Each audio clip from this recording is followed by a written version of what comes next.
Hi, I'm Lanny Bunny, the creator of this brush set. So I just want to show you with a quick time lapse on how I would use the brushes that you can download and buy on my store. You can find the link below and in the description. The first phase, and probably the most important one, is the sketching phase. Because we are just choosing the direction in which we want to go.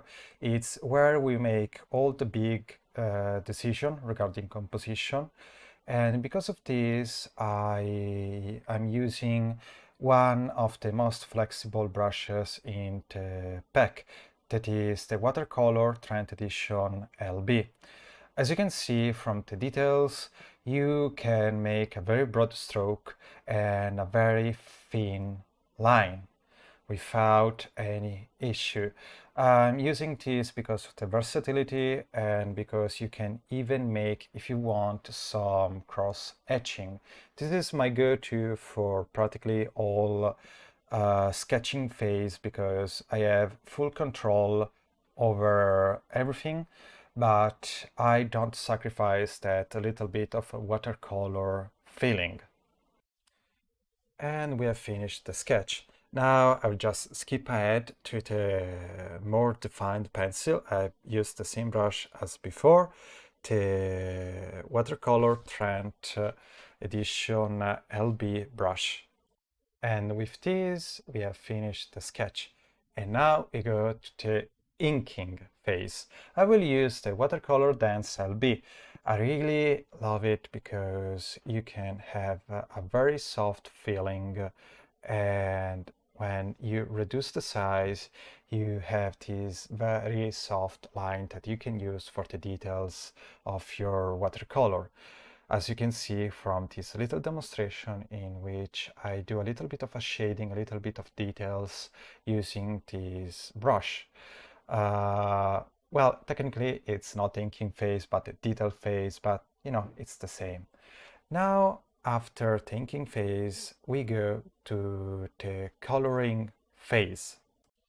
Probably this part is the meat of the whole process, and I like to use this really textured brush, and it's called Watercolor Textured Tip LB.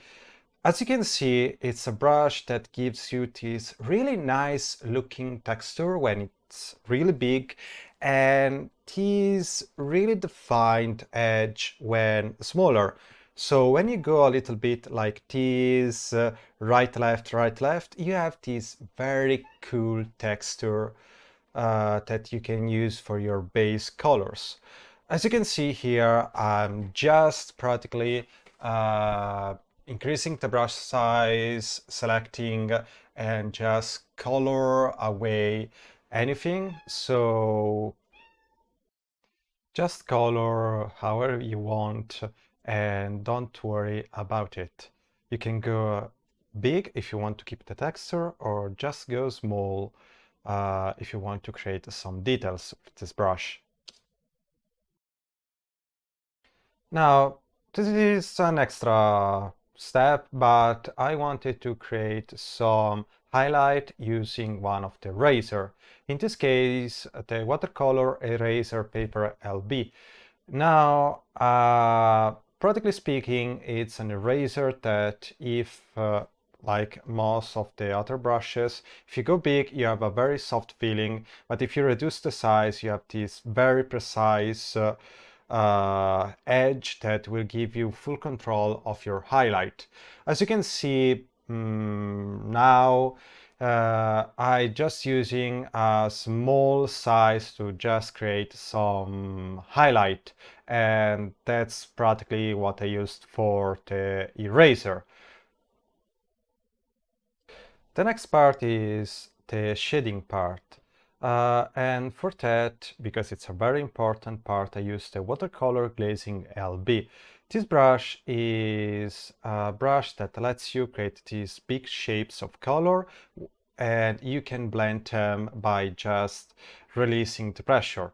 So practically speaking, the process with this brush is just creating a big shape and after that blending it. As you can see it, big shape by just pressing a little bit less pressure to blend it, and that's it. That's all there is with this brush. High pressure for the shape, low pressure for the rest. Now here I'm just playing around with texture and adding the text.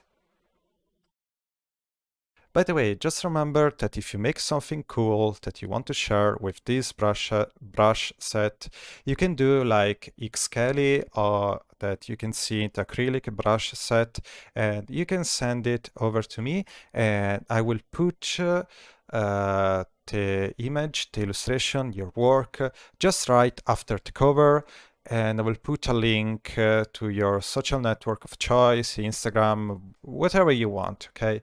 Not an issue. So I hope you will create a lot of cool stuff, and even if you don't want to be put in the store page, just tag me in because I really love to see the cool stuff that you create using my brushes.